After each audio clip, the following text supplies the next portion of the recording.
बिस्मिल्लाहिर्रहमानिर्रहीम। Punjab public service commission lecturer computer science की preparation के लिए हम यहाँ पर मौजूद हैं। तो आज के सेशन में हम जो टॉपिक देखने जा रहे हैं वो है एल्गोरिदम एनालिसिस। तो इसमें हम एल्गोरिदम एनालिसिस के कुछ इंपॉर्टेंट टॉपिक्स और उससे रेलेवेंट कुछ चीज़ें डिस्कस करेंगे इंशाल्लाह।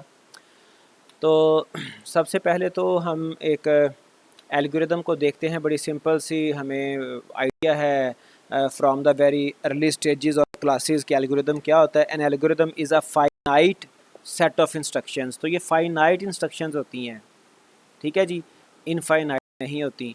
Arranged in a specific sequence और ऑर्डर। इसमें ऑर्डर बड़ा इंपॉर्टेंट होता है। अगर हम ऑर्डर चेंज कर दें तो तब भी जो है ना वो बात नहीं बनती। Typically use to solve a problem और टू परफॉर्म अ कंप्यूटेशन। तो कंप्यूटर सिस्टम और उसमें ज़ाहिरी बात है कंप्यूटर तो सिंपली जो है वो हार्डवेयर को भी समझा जा सकता है, लेकिन सॉफ्टवेयर और हार्डवेयर दोनों मिलके वर्क कर रहे होते हैं। तो जो सॉफ्टवेयर है और उसमें इंस्ट्रक्शंस होती हैं और कंप्यूटर अल्टीमेटली वो प्रॉब्लम सॉल्व करने के लिए इस्तेमाल किया जाता है। आप किसी भी एप्लीकेशन की बात कर लें, चाहे वो सिस्टम लेवल की है चाहे वो यूज़र के लिए है, तो जो हमारे सिस्टम सॉफ्टवेयर्स हैं वो सिस्टम हार्डवेयर को यूज़ करने के लिए, और जो एप्लीकेशन सॉफ्टवेयर्स हैं वो यूज़र की रिक्वायरमेंट्स को फुलफ़िल करने के लिए या उनको फैसिलिटेट करने के लिए यूज़ किए जाते हैं। Okay, one common example of an algorithm is a recipe which consists of specific instructions for preparing a dish or meal. तो उसमें भी इंस्ट्रक्शंस होती हैं। आप अगर यहाँ से देखें रेसिपी की जो इंस्ट्रक्शंस हैं, आपने पहले क्या करना है फिर क्या करना है, तो वो इंस्ट्रक्शंस भी फाइनाइट होती हैं, ठीक है जी।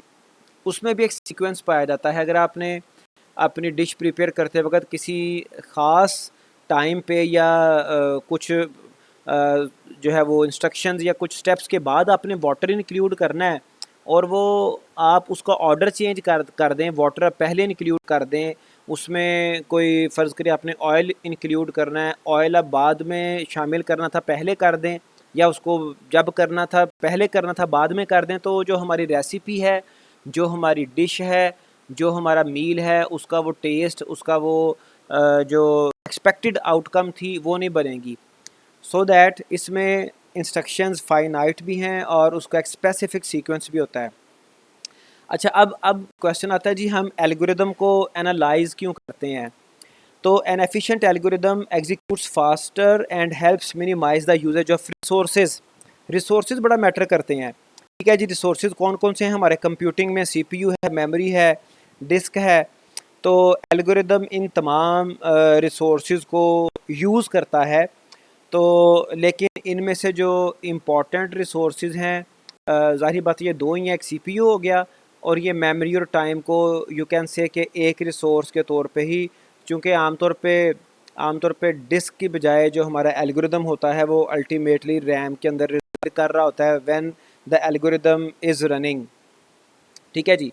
तो ये रिसोर्सेज जो हमारे एफिशिएंट एल्गोरिदम हैं वो कम रिसोर्सेज यूज़ करते हैं, ठीक है। तो रियल लाइफ में भी इसकी बेशुमार एग्जांपल्स देखी जा सकती हैं। अगर कोई आपने देखा होगा सम टाइम घर देखे होंगे बने हुए जहाँ पे बहुत कम स्पेस, फॉर एग्ज़ाम्पल 5 मरले की लैंड थी, उसको बड़े अच्छे तरीके से उस 5 मरले को यूज़ किया गया, डिज़ाइनर अच्छा था, उसने एफिशिएंट डिज़ाइन बनाया, तो हमें लगता है कि जैसे ये घर जो है वो 10 मरले का है। और सम टाइम ऐसा होता है कि डिज़ाइनर कोई ऐसा टक्कर जाता है वो 20 मरले के घर को भी इस तरह से डिज़ाइन बनाता है या इस तरह से वो बनाया जाता है घर के, वो लगता है जैसे पता नहीं ये हम कहाँ पे आ गए। तो same cases with the algorithms. Okay, the other reason to analyze an algorithm is to discover its characteristics in order to evaluate its suitability for various applications or compare it with other algorithms for the same application। जैसे previous भी हमने कहा कि जो है वो जो efficient algorithm है वो कम रिसोर्स यूज़ करता है। तो एक रियलिटी ये भी है कि हमारे पास एक प्रॉब्लम को सॉल्व करने के कई एक सॉल्यूशन हो सकते हैं और होते हैं। अगर मैंने यहाँ से इस्लामाबाद जाना है तो मेरे पास कई रास्ते होंगे। मैं चूँकि शेखुपुरा से हूँ तो इस्लामाबाद मैं जीटी रोड से जा सकता हूँ, मैं मोटरवे से जा सकता हूँ, मैं रेलवे जो है वो रेलवे को यूज़ कर सकता हूँ, मैं लाहौर जाके कोई एरोप्लेन से जा सकता हूँ। तो कई एक रास्ते हो सकते हैं, ठीक है जी। तो उनमें से अकॉर्डिंग टू द सिचुएशन कौन सा मैंने यूज़ करना है ये इंपॉर्टेंट है। सम टाइम इंपॉर्टेंट होता है, सम टाइम पैसा इंपॉर्टेंट होता है। तो हमने जो डिफरेंट सोल्यूशन है उनमें से चूज़ करना होता है, और उस चॉइस के लिए हमें अपने एल्गोरिदम को एनालाइज करना पड़ता है। Moreover, analysis of an algorithm can help us understand it better to suggest some improvements, shorter, simpler and more elegant. जब हम उसको अंडरस्टैंड करेंगे एल्गोरिदम को, तब हम अपने एल्गोरिदम को बेटर बना सकते हैं, वो छोटा कर सकते हैं, उसको सादा कर सकते हैं, उसको उसको एफिशिएंट या फिर इफेक्टिव बना सकते हैं, ठीक है जी। So far we have learned that we should use an efficient algorithm. Okay, but what we really want to know is how long these algorithm take. हमें कैसे पता चलेगा कि एफिशिएंट से मुराद क्या है? हमें ये फिर जानना पड़ेगा कि वो टाइम कितना लेता है, कितने टाइम में वो एग्जीक्यूट करता है, चूँकि CPU time is the most important source in computing. We are interested in approximate time, not just guesses. ऐसे ही तुक्कों वाली बात नहीं है, हमें कोई अप्रॉक्सीमेट टाइम जिसे कहते हैं कि एक्सपर्ट अप्रॉक्सीमेशन हमें चाहिए होती है, ठीक है जी। Algorithm analysis is also called asymptotic analysis, इसको हम एसिम्प्टोटिक एनालिसिस भी कहते हैं। तो अब ऑनवर्ड हम यही टर्म ही यूज़ करेंगे एसिम्प्टोटिक एनालिसिस की। तो दोनों इंटरचेंजेबल हैं by the way, okay. Asymptotic analysis of an algorithm refers to calculate running time of any algorithm in mathematical unit of computation, ठीक है जी। Normally there are more than one way to solve a problem which we already discussed. We need to learn how to compare the performance of different algorithms and choose the best one to solve a particular problem. तो हमें ये सीखना पड़ेगा कि हम कैसे एक algorithm को उसकी परफॉर्मेंस को जो है वो देखेंगे कि वो कितने रिसोर्सेज ले रहा है, और फिर जब हमें रिसोर्सेज उसके हम कैलकुलेट कर लेंगे, एनालिसिस कर लेंगे, फिर हम मल्टीपल एल्गोरिदम्स को कंपेयर कर सकते हैं, उनमें से बेहतर चूज़ कर सकते हैं, जो कि छोटे स्मॉल स्केल पे तो शायद ज़रूरत ना पड़े, but if we are going to develop a large scale system, if we are going to develop a well organized software or system, then algorithm analysis plays an important role. फिर वहाँ पे हमें इसकी ज़रूरत पड़ती ही पड़ती है। छोटे छोटे सॉफ्टवेयर बनाते हैं, हमें टीचर असाइनमेंट दे देता है, हमें कोई छोटा सा सोल्यूशन प्रोवाइड करना है, कोई लोकल क्लाइंट है, जैसे अगर हम इन टर्म्स ऑफ रुपीज़ बात करें, 5-10 हज़ार वाला क्लाइंट है, तो वहाँ पे कोई इशू नहीं है। वहाँ पे हम जैसा मर्ज़ी एफिशिएंट इनएफिशिएंट एल्गोरिदम बनाएं, सॉफ्टवेयर बनाएं, उसको कोई सोल्यूशन दे दें, वेबसाइट बनाएं, तो चल जाता है काम। लेकिन जब लार्ज स्केल पे जाएंगे तो फिर प्रॉब्लम आती हैं, okay. While analysing an algorithm we mostly consider time complexity and space complexity. ये दो चीज़ें ही हैं, जैसे मैंने आपको पहले भी बताया था, ओके जी। Time complexity of an algorithm quantifies the amount of time taken by an algorithm to run as a function of the length of the input. तो उसकी इनपुट के हिसाब से ये क्वांटिफाई करता है, उसको कैलकुलेट करता है, उसकी क्वांटिटी कैलकुलेट करता है कि कितना टाइम इसने इसकी इनपुट के हिसाब से लेना है अपनी एग्जीक्यूशन को मुकम्मल करने के लिए, ठीक है जी। Similarly space complexity of an algorithm quantifies, ये कैलकुलेट क्या करती है, क्वांटिफाइज से मुराद है कैलकुलेशन, ये कैलकुलेट करती है the amount of space memory taken by an algorithm. तो वो कितनी रैम के अंदर स्पेस लेगा, कहीं वो एक्सपोनेंशियली स्पेस अपनी तो नहीं ले रहा कि हमारा सिस्टम स्टक कर जाए, कहीं टाइम वो ऐसा तो नहीं ले रहा कि जनाब वो सिस्टम की परफॉर्मेंस हमारी जो है वो लो हो जाए, okay. Using asymptotic analysis we can very well conclude the best case big omega, average case big theta and worst case big O scenario of an algorithm.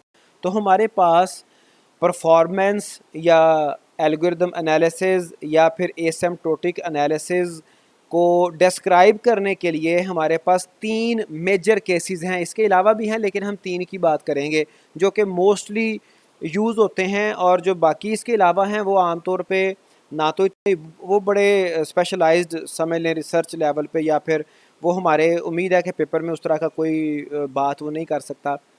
ये तीन हमारे पास पैरामीटर्स हैं, तीन तरीके हैं बात को बताने के, एल्गोरिदम की कॉम्प्लेक्सिटी को बताने के। एक है बिग ओमेगा जो कि बेस्ट केस बताता है, एवरेज केस बिग थीटा और worst case big O. The running time to perform any operation depends on the size of the input. बड़ी डेफिनेट सी बात है, अगर हमारे पास डाटा ज़्यादा होगा तो ज़ाहरी बात है टाइम और स्पेस ज़्यादा रिक्वायर्ड होगी, अगर डाटा कम होगा तो टाइम और स्पेस कम रिक्वायर्ड होगी। ओके ओके जी, अब कैसे हमने कैलकुलेट करना होता है इसको ज़रा अंडरस्टैंड कीजिएगा। हमें जो भी अदनान साहब ने लेक्चर से पहले क्वेश्चन किया था कि दो चार एल्गोरिदम्स के नाम लिए थे, तो हमें इसकी साइंस को भी समझना है कि हम एल्गोरिदम की कॉम्प्लेक्सिटी को कैसे फाइंड करते हैं, ताकि हमें फिर वो चीज़ें उनको समराइज़ करना आसान रहे, वो एल्गोरिदम्स की कॉम्प्लेक्सिटी को समझना आसान हो जाए। Suppose we have an array of 5 elements and we want to add a new element at the beginning. We have to shift each element towards right. ये हमने कल भी डिस्कस किया था। अरे में इंसर्शन के लिए हमें राइट साइड के जो एलिमेंट्स हैं उनको वन स्टेप राइट शिफ्ट करना पड़ता है, और हर एक शिफ्ट एक यूनिट ऑफ टाइम लेता है। ठीक है जी, there are 5 elements so 5 units of time would be taken. नजर आ रहा है कि अगर एलिमेंट्स 5 थे, 5 यूनिट ऑफ टाइम लगे थे, एलिमेंट्स 1000 हो जाए ऑफ टाइम लगेगा। So complexity depends upon the input. Therefore if the input size is n function of n function that denotes the time complexity. तो हम किसी भी एल्गोरिदम को उसके इनपुट साइज के हिसाब से फंक्शन भी कहा जा सकता है मैथमेटिकली, तो उसको एफ ऑफ एन से represent, N is number of input here. Okay, अब हमने इसको कैलकुलेट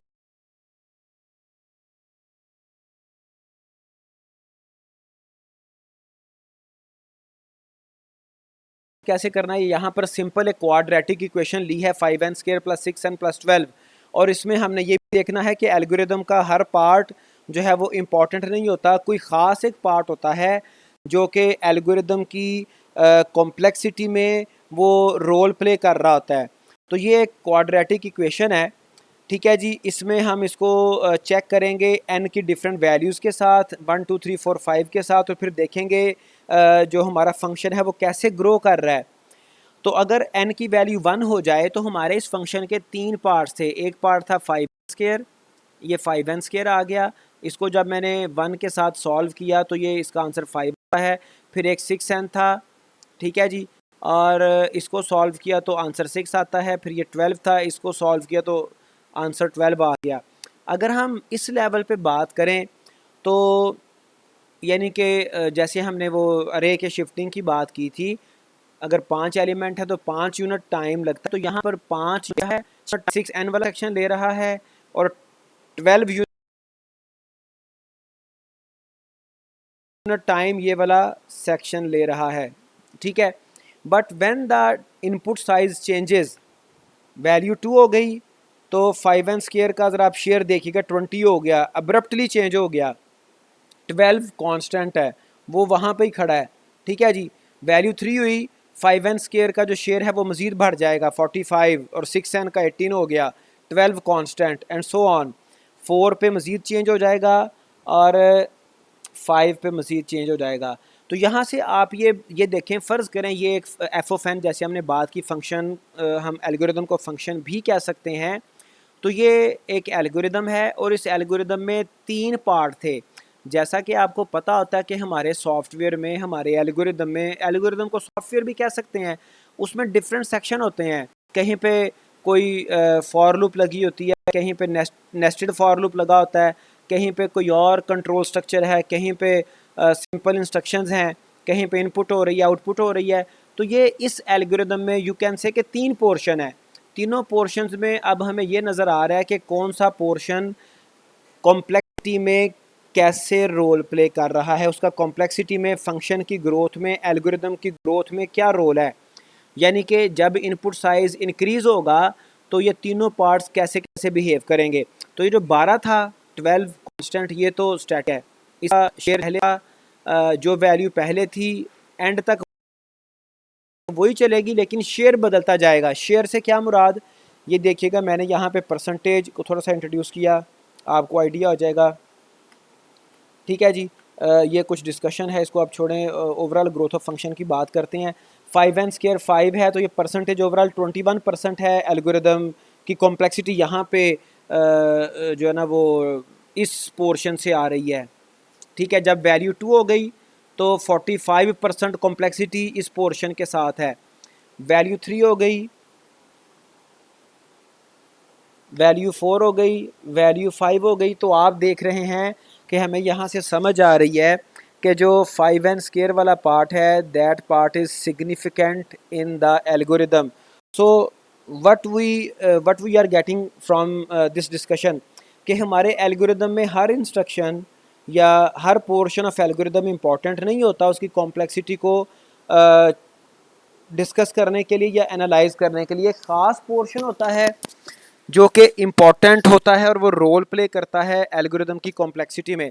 इसी को अगर मैं मज़ीद थोड़ा सा समराइज़ करूं तो यही फंक्शन हमारा जब ये इनपुट साइज़ 50 होगा तो उस वक़्त 50 को जब मैं 5n² में पुट करूंगा तो ये 12,500 वैल्यू आ रही है और परसेंटेज बन रही है 97.5 विच इज़ अप्रॉक्सीमेटली 98। और 6n की जो परसेंटेज बन रही है वो बन रही है 2.34 और जो 12 की परसेंटेज है वो 0.09। यही वैल्यू जब डाटा हमारा बढ़ेगा, वैल्यू 50 है 100 हो जाएगी, 200 हो जाएगी। जब हमारा डाटा बढ़ेगा, इनपुट साइज़ बढ़ेगा तो उस वक़्त उस कॉन्टेक्स्ट में 5n² ही नज़र आएगा, बाकी किसी का शेयर नज़र नहीं आएगा। यहाँ से एक और हमें बात पता चली कि समटाइम ऐसा होता है कि कोई एल्गोरिदम उसमें डाटा अगर कम हो तो उसकी परफॉर्मेंस कुछ और तरह से हमें नज़र आ रही होती है, डाटा साइज़ बढ़ जाए तो उसकी परफॉर्मेंस डिफ़र कर जाती है, ठीक है जी। सो दैट जब हम एल्गोरिदम को एनालाइज करते हैं तो हम फंक्शन ग्रोथ की बात करते हैं, हम डाटा ग्रोथ की बात करते हैं। डाटा बढ़े और एक ख़ास लेवल से बियॉन्ड चला जाए, हम वहाँ तक को एनालाइज करते हैं। चूँकि छोटे छोटे एल्गोरिदम में तो परफॉर्मेंस कोई इशू ही नहीं है, जैसे मैंने पहले आपको बताया। परफॉर्मेंस वहाँ पर इशू बनता है जहाँ पर where you are going to develop a well organised and large scale system, ठीक है जी। तो वहाँ पर हमें चीज़ें मैटर करती हैं जी। अब यहाँ पर हमने ये ऑब्ज़र्व कर लिया कि 5n² जो ना ये सिग्निफिकेंट पोर्शन है, जबकि जो 6n और 12 हैं ये कोई इतने इंपॉर्टेंट, इतने वो नॉन सिग्निफिकेंट ये एरियाज़ हैं एल्गोरिदम में। It also observe that for larger values of n the squared term consumes almost 99% of the time. अभी हमने 50 वैल्यू देखी थी, अगर आप 50 से बियॉन्ड जाते हो 100 200 पे तो गालिबन 150 200 के दरमियान जो है ना वो 5n² का जो पोर्शन था, परसेंटेज ऑफ कॉम्प्लेक्सिटी थी, वो 99 को मीट कर जाती है, ठीक है जी। तो ये जो बात हम समझना चाह रहे थे। Okay, different types of asymptotic notations are used to represent the complexity of an algorithm. ये हमने थोड़ा सा इंट्रोड्यूस पिछली स्लाइड में भी किया था। तो इसमें कौन कौन सी नोटेशंस यूज़ होती हैं? इसमें जो है वो जो नोटेशंस हैं, बिग ओ है, बिग ओमेगा है, बिग थीटा है, इसके अलावा लिटल ओ है और लिटल ओमेगा है। लेकिन जो टॉप 3 आपको पहले बता दिया ये इंपॉर्टेंट है, हम अपनी डिस्कशन में इनको ही डिस्कस करेंगे, big O, big omega, big theta. तो जो बिग ओ है ये आपके सामने, आप इसकी डायग्राम देख रहे हो, इसको मैं बड़ी एक रीज़नेबल सी एग्जांपल से एक्सप्लेन भी करूँगा। जो हमारे एल्गोरिदम का रनिंग टाइम होता है, ठीक है जी। अब इस डायग्राम को ज़रा एक दफ़ा थोड़ा सा थारोली भी देखें। अब ये जो रेड लाइन आपको नज़र आ रही है ग्राफ के ऊपर, it shows the running time of algorithm. किसी एक स्पेसिफिक टाइम पे ये रनिंग टाइम बहुत था, फिर ये बढ़ा, ठीक है जी। ब्लू लाइन से क्रॉस किया, फिर ब्लू लाइन से ये बैक पे चला गया, फिर इससे जो है वो एक्सीड किया और फिर उसके बाद इस पॉइंट के बाद ये ब्लू लाइन से कम नहीं हुआ। ये जो ब्लू लाइन है, सॉरी ये जो डॉटेड लाइन है, ये रिप्रेजेंट कर रही है कि एक ख़ास नंबर ऑफ डाटा वैल्यूज़ के बाद जो रनिंग टाइम है वो इस लेवल से ऊपर नहीं जाएगा। ये जो लेवल उसने एक लाइन, ब्लू लाइन ड्रॉ की है, तो इस लाइन से ऊपर रनिंग टाइम नहीं जाएगा, लेकिन एक ख़ास नंबर ऑफ n से पहले बिहेवियर कोई चेंज हो सकता है, ठीक है जी। अच्छा, अब ये जो रनिंग टाइम है जो रेड कलर की लाइन में शो किया गया, और जो ब्लू लाइन है इससे मुराद क्या है। और ये बिग ओ हमें बताता क्या है? बिग ओ ये बताता है कि जो हमारा एल्गोरिदम है वो लॉन्गर रन में इस खास वैल्यू से, इस खास टाइम से ज़्यादा टाइम नहीं लेगा। ठीक है जी। और इसको हम अपर बाउंड कहते हैं। ठीक है, कि हमारा जो एल्गोरिदम है वो मैक्सिमम इतना टाइम लेगा, इससे ऊपर नहीं जा सकता। तो ये पैरामीटर है हमारे एल्गोरिदम को बताने का। मैं आपको एक बड़ी रीजनेबल एग्जांपल से भी एक्सप्लेन करूंगा, थोड़ा सा वेट कीजिएगा। फिर दूसरा पैरामीटर है आपका, जिसे हम टाइट बाउंड कहते हैं, जिसे बिग थीटा भी कहते हैं और एवरेज केस भी कहते हैं।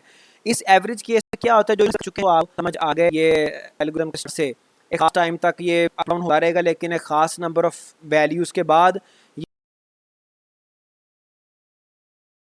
ये लोअर और अपर एक लिमिट के दरमियान इसकी कॉम्प्लेक्सिटी रहेगी। ठीक है जी, ये बिग थीटा। और उसके बाद जो हमारे पास बिग ओमेगा है, इसमें भी एक ख़ास टाइम के बाद, ख़ास इनपुट वैल्यूज़ के बाद जो कॉम्प्लेक्सिटी है वो अपवर्ड ही जाएगी। इसको बेस्ट केस कहते हैं, या इसको लोअर बाउंड भी कहते हैं, बिग ओमेगा भी कहते हैं। अब इस कॉन्सेप्ट को मैं एक एग्जांपल से आपको एक्सप्लेन करता हूँ, आपको आइडिया हो जाएगा। जैसे फ़र्ज़ करें कि किसी जो है वो स्टूडेंट ने या किसी पर्सन ने, डिपेंडेंट जो है, अपने फादर से उसने कुछ एक्सपेंसेस उसे चाहिए, उसने ट्रिप पे जाना है। उसके फादर कहते हैं कि जी आपको कितना एक्सपेंस चाहिए, कितने पैसे चाहिए। ठीक है, और वो अब्बा जी से कहता है कि मुझे जनाब ये जो है ना, फ़र्ज़ करें 10,000 से कम ही लगना है एक्सपेंस, तो मुझे जो है ना इतने के पैसे आप दे दें, इसमें से कुछ बच जाएंगे। ठीक है जी। कहता है मेरा 10,000 मैक्सिमम 10,000 लगाएं, तो फादर उसको 10 जी। अच्छा, अब ये एक और केस है। वो कहता है जी 5,000 से 10,000 के दरमियान एक्सपेंस आया। ये भी कैसी जो है ना प्रॉब्लम वाली बात नहीं, फादर को आइडिया हो गया कि जी 5,000 से 10,000। फिर एक और स्टूडेंट है, वो कहता है जी, फादर ने पूछा कितने पैसे, 5,000 इससे बढ़ भी सकते हैं। ठीक, 5,000 लेकिन इससे बढ़ भी सकते हैं। अब ये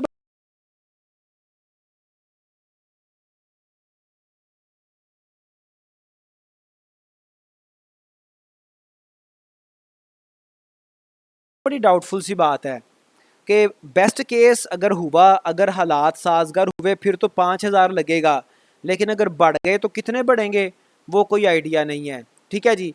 तो इस सारे सिनेरियो में अगर मैं आपको कंक्लूड करूं, तो ये जो बिग ओ है, ये वो पैरामीटर है जो कि मोस्टली यूज़ होता है, जहां पे जिसको रिसर्चर्स या एकेडमिक्स में ज़्यादा प्रेफर किया जाता है कि हम ये बताते हैं कि स्पेसिफिक एल्गोरिदम वो इस मैक्सिमम बाउंड से, अपर बाउंड से ज़्यादा कॉम्प्लेक्स नहीं हो सकता एट एनी कॉस्ट। ठीक है जी। और उसके बाद फिर ये वाला भी आपका जो पैरामीटर है बिग थीटा, ये भी बहरहाल यूज़ होता है, और बिग ओमेगा भी यूज़ होता है, लेकिन इसकी उसका सिग्निफिकेंस नहीं है। या कोई क्वेश्चन आपका? कि हम आगे चलते हैं। ओके जी, आगे फिर वही बात आ गई कि ये तीन जो है वो पैरामीटर्स कम अज़ कम क्यों हैं। ठीक है जी। तो now we will find out the average, worst and the best case of the linear search algorithm for array of length n। तो ये तीन क्यों हैं, ये अभी हम डिस्कस करते हैं एक टेस्ट केस के साथ, एक एग्जांपल के साथ। तो हमारे पास एग्जांपल क्या है, लीनियर सर्च एल्गोरिदम। तो अरे जो है उसमें कोई भी एलिमेंट सर्च करने के लिए कई किस्म के एल्गोरिदम्स एग्जिस्ट कर रहे होते हैं। तो उनमें से, उन एल्गोरिदम्स में से लीनियर सर्च एक एल्गोरिदम है, हम उसको देख रहे हैं। ठीक है जी, उसकी एग्जांपल हम ले रहे हैं फ़िलहाल। तो ये लीनियर सर्च है। इसको अगर आप ऑब्ज़र्व करें तो हमने कोई अगर एलिमेंट फाइंड आउट करना है, 33 हमने फाइंड आउट करना था, तो वो 0 इंडेक्स से शुरू करता है। ठीक है जी। और उसको एक लीनियर फैशन में वो सर्च करने की कोशिश करता है, और जहाँ पर जाके उसे जिस इंडेक्स पे जाके वैल्यू मिल जाती है, जैसे यहाँ पर अगर आप देखें तो 0 1 2 3 4 5 गालिबन 6 इंडेक्स पे जाके वैल्यू मिली है, तो वो फिर रिटर्न कर देता है वो स्पेसिफिक इंडेक्स। तो ये जो एल्गोरिदम है, अब इसका हम बेस्ट केस, वर्स्ट केस और एवरेज केस की बात करेंगे, बिग ओ और बिग थीटा और बिग ओमेगा। ठीक है। तो in the linear search every element is compared with the searched element on each iteration.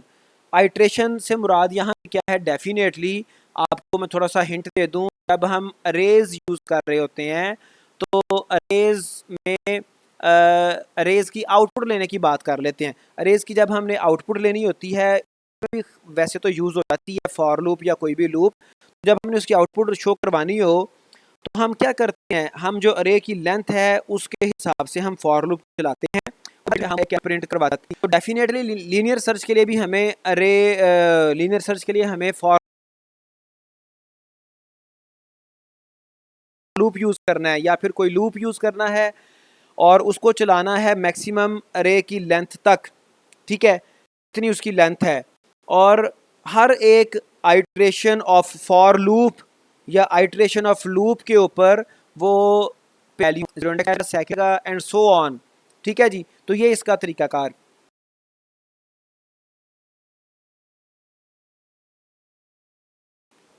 Suppose if the match is found in a first iteration, then the best case would be big omega 1। अगर तो luckily 33 zero index पे पड़ा हुआ था, हालांकि यहाँ पे इस एग्जांपल में तो ये जीरो इंडेक्स पे 10 पड़ा हुआ है, लेकिन अगर जीरो इंडेक्स पे 33 पड़ा था और हमने 33 ही फाइंड आउट करना था, तो ये हमारा बेस्ट केस होगा और बेस्ट केस को हम रिप्रेजेंट करेंगे बिग ओ 1 के साथ। चूँकि एल्गोरिदम ने काम करना शुरू किया और फ़ौरन उसका रिज़ल्ट उसे मिल गया, तो जो है वो इसका जो केस है वो बेस्ट केस और बिग ओमेगा 1 से इसको रिप्रेजेंट किया जाएगा, ठीक है जी। But if the value matches at the last index that is nth index of the array, then the worst case would be big O n. तो अगर हमारा एलिमेंट लास्ट इंडेक्स पे पड़ा हो या कि एलिमेंट अरे के अंदर एग्जिस्ट ही ना कर रहा हो, तो फिर जो कॉम्प्लेक्सिटी है इस एल्गोरिदम की बिग ओ एन होगी। क्यों? अगर एग्जिस्ट ही नहीं कर रहा तब भी उसे आखिर तक देखना पड़ेगा, उसे ढूंढना पड़ेगा कि कोई एलिमेंट 33 वैल्यू वाला एग्जिस्ट करता है कि नहीं। चूँकि नहीं करता तो उसे पूरी अरे खंगालनी पड़ेगी, ठीक है। अब इस केस में मैं आपको बता दूं, जब 33 पे वैल्यू मिलेगी तो हामिद को जो है ना प्रोग्राम का काफ़ी मतलब उसे है इंटरेस्ट के प्रोग्रामिंग की कोई बात हो, तो 33 पे जब इस इंडेक्स पे वैल्यू मिलेगी, जब ये मैच करेगा, जहाँ पे ये इक्वल का साइन आ जाता है, मैचिंग होगी, तो वहाँ पे हम ब्रेक यूज़ करेंगे। मोस्टली प्रोग्रामिंग लैंग्वेज में ब्रेक फंक्शन यूज़ होता है, बिल्ट इन फंक्शन होता है लैंग्वेजेस में, तो वो फॉर लूप को एग्जिट कर देता है, ठीक है जी। फॉर लूप उसके बाद जितनी भी अरे रहती हो वो वाइड हो जाती है और वहाँ से आपका कंट्रोल फॉर लूप के बाहर आ जाता है। लेकिन अगर आपका एलिमेंट नहीं है but you want to search, तो फिर उसको सारी फॉर लूप वो चलानी पड़ेगी। तो उस केस में भी आपका जो कॉम्प्लेक्सिटी है वो बिग ओ एन होगी, जो कि वर्स्ट केस है, ठीक है जी। ओके, जो तीसरा केस है उसकी अगर बात करें तो the average case is the mid of the best and the worst case, so it becomes big theta N over 2, ठीक है जी। तो जैसे हमने वो पीछे फंक्शन ग्रोथ की बात की थी, तो लॉन्गर रन में हम जो कॉन्स्टेंट्स हैं उनको इग्नोर कर देते हैं, तो अल्टीमेटली ये बिग थीटा एन ओवर 2 नहीं होगा बल्कि बिग थीटा एन कहलाएगा। एक और आपको बात बता दूं कि यहाँ पर लाजमी नहीं है बिग ओ एन के लिए, बिग ओ एन के लिए लाजमी नहीं है कि हमारा जो एलिमेंट है वो बिल्कुल एंड पे कॉम्प्लेक्सिटी होगी। एलिमेंट हमारा 6 के बाद मिलता है तब भी कॉम्प्लेक्सिटी बिग ओ एन ही होगी, ठीक है जी। तो ये तो हमने एक टिपिकल केस डिस्कस किया ना, लेकिन जो एल्गोरिदम्स होंगे हमें उन एल्गोरिदम्स का बिहेवियर देखना पड़ेगा कि एल्गोरिदम का बिहेवियर क्या है, कैसे रन करते हैं, क्या उसका जो है वो सिनेरियो होता है, और फिर हम उसकी कॉम्प्लेक्सिटी जो है ना वो बताएंगे। और जिस केस में जो यू कैन से कि एग्ज़ामिनर है, इंटरव्यूअर है या पेपर सेटर है, वो जिस केस में पूछेगा हमें उस केस में उसका आंसर बताना है, ठीक है जी। लीनियर सर्च की कॉम्प्लेक्सिटी जो है वो बिग ओमेगा 1 भी है, but it is best case complexity. Linear search की कॉम्प्लेक्सिटी बिग थीटा n/2 भी है, लेकिन ये जो है ये टाइट बाउंड है, ठीक है जी, बिग थीटा में आ जाती है, और ये जो है वो वर्स्ट केस नहीं है। और अगर अगर वो बिल्कुल भी नहीं मिलता, एंड पे मिलता है या एलिमेंट एग्जिस्ट ही नहीं करता, फिर हमारा वर्स्ट केस आता है बिग ओ एन, ठीक है। तो एग्जामिनर पूछेगा हमें कौन सा करना है, so it's the proper between the actual function. तो ये तीन हमारे पास पैरामीटर्स हैं, तीन हमारे पास एनालिसिस है, प्रोवाइड करते हैं, ऑफर करते हैं हम एक्यूरेट वे में, हम अप्रोप्रिएट वे में जो एल्गोरिथम है उसकी कॉम्प्लेक्सिटी को एक्सप्लेन कर सकते हैं। ओके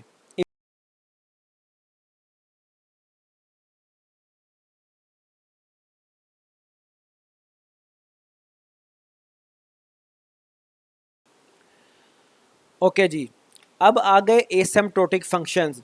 अब ये जिस तरह से हमने एल्गोरिदम की बात की, फंक्शन ग्रोथ की बात की, हमने जो है वो डिफरेंट नोटेशंस, एसिम्प्टोटिक नोटेशंस की बात की, बिल्कुल उसी तरह से एसिम्प्टोटिक जो फंक्शंस हैं ये बड़े इंपॉर्टेंट है, और ये फंक्शन जो हैं ये मैथमेटिकल फंक्शंस हैं, ठीक है जी। और it is very important to understand these functions to analyse any type of algorithm. तो हमारे पास कई किस्म के एसिम्प्टोटिक मेथड्स या फंक्शन एग्जिस्ट कर रहे होते हैं जो कि ग्रोथ रेट को रिप्रेजेंट करते हैं, फंक्शन की ग्रोथ रेट को रिप्रेजेंट करते हैं। I am again quoting you the example which we already have discussed, वो क्वाड्रेटिक इक्वेशन वाली, उसमें जो थी 5n² टर्म थी, +6n था, +12 था, ठीक है जी। तो वो जो इक्वेशन थी उसका बिहेवियर था वो क्वाड्रेटिक था, तो भी हम फंक्शन लिखेंगे तो आपको आइडिया आएगा। तो इसमें एक फंक्शन जो है वो है कांस्टेंट, ठीक है जी। एक फंक्शन होता है लॉगरिथमिक, एक फंक्शन होता है लीनियर, एक फंक्शन होता है क्वाड्रेटिक, क्यूबिक, एक्सपोनेंशियल, ठीक है। ये हमारे पास डिफरेंट फंक्शंस हैं। अब इनको मैंने इनकी जो है ज़्यादा डिटेल ऐड नहीं की, आपको जो मैंने मटेरियल दिया है, जो मैंने आपको सेंड की हैं स्लाइड्स वगैरह, उसमें सारी डिटेल्स मौजूद हैं। इवन मेरे दूसरे लेक्चर्स में यूट्यूब पे पड़ी हुई हैं, मैं आपको सिर्फ जो है ना वो थोड़ा सा बताऊंगा। कांस्टेंट जैसा हमने कहा था लीनियर सर्च की एग्जांपल डिस्कस करते हुए कि कांस्टेंट में क्या होता है कि अगर अरे के पहले ही इंडेक्स के ऊपर हमें वैल्यू मिल जाए, ठीक है जी, वैल्यू मिल जाए तो वो उसकी जो कॉम्प्लेक्सिटी है वो बिग ओमेगा 1 होगी, तो ये कांस्टेंट बिहेवियर है, ठीक है जी, कांस्टेंट टाइम वो ले रहा है, ठीक है। तो लॉगरिथमिक जो है, लॉगरिथमिक से पहले मैं ये की बात करूंगा, लीनियर से बात क्या है कि जैसे जैसे हमारा number of data items increase कर रहे हैं वैसे वैसे हमारी कॉम्प्लेक्सिटी भी इंक्रीज है, ठीक है। और इसमें लीनियर में हमारा होता है उसका जो उसको रिप्रेजेंट किया जाता है रिप्रेजेंट किया जाता है, और जो लॉगरिथमिक इसको लॉग एन को थोड़ा सा आइडिया है, जैसे हमने कल भी डिस्कस किया तो एग्जांपल में भी आई थी, तो लॉग जो है ना ये नंबर ऑफ एन जो भी हमारे पास वैल्यूज होती हैं, अगर उस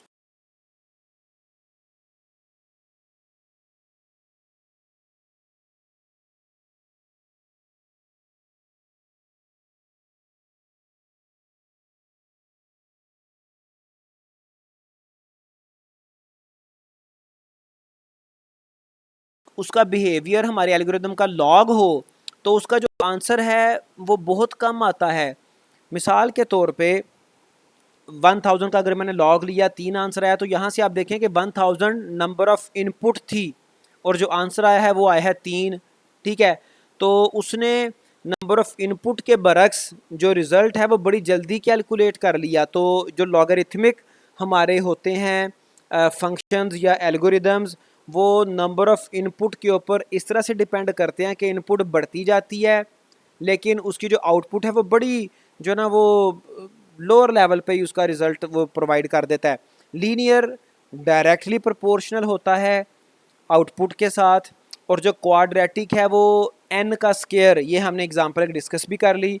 क्यूबिक जो है ये n का क्यूब, ठीक है। और जो एक्सपोनेंशियल है इसमें को 3-4 स्पेसिफिक केस आ जाते हैं, फैक्टोरियल आ जाता है, और उसके अलावा 2 पावर n आ जाता है, और एक आध कोई और भी केसेस का है। और जब हम इसको फंक्शन ग्रोथ को अगर फंक्शन ग्रोथ की हम बात करें, ग्राफ के ऊपर रिप्रेजेंट करें, तो वो हमें कुछ इस तरह से नज़र आ रहा होता है। ये मैं यहाँ पे नोटपैड ओपन कर लेता हूँ, जिसमें मैं जो है ना वो, अच्छा, मैं आपको ना एक दो स्पेसिफिक केस बताऊंगा जिससे आपको क्वाड्रेटिक को समझने में बड़ी मदद मिलेगी। हमारे एक बड़ा इम्पॉर्टेंट कॉन्सेप्ट है, हम नेस्टिंग पढ़ते हैं अपनी प्रोग्रामिंग में या डिफरेंट कंप्यूटिंग सब्जेक्ट्स में। तो नेस्टिंग ऑफ इफ़ हो जाती है, नेस्टिंग ऑफ लूप्स हो जाती है, हम यहाँ पे नेस्टेड लूप्स की बात करते हैं। तो नेस्टेड लूप्स का बिहेवियर समझना, अगर कोई प्रोग्रामिंग में एक्सपर्टीज़ चाहता है, अपनी लॉजिक को स्ट्रेंथन करना चाहता है, तो उसे नेस्टिंग को समझना बड़ा ज़रूरी होता है।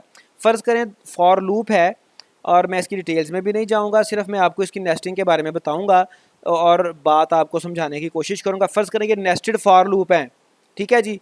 और मैं सिर्फ आपको ये बता देता हूँ कि ये जो आउटर फॉर लूप है ये चलेगा 10 टाइम्स, ठीक है जी। इसमें जो हमने इसका वो इनिशलाइज़ किया और इसकी जो है वो कंडीशन लगाई और इंक्रीमेंट किया, उसके हिसाब से इसने 10 टाइम्स चलना है। और जो इनर लूप है उसने फ़र्ज़ करें 5 टाइम्स चलना है।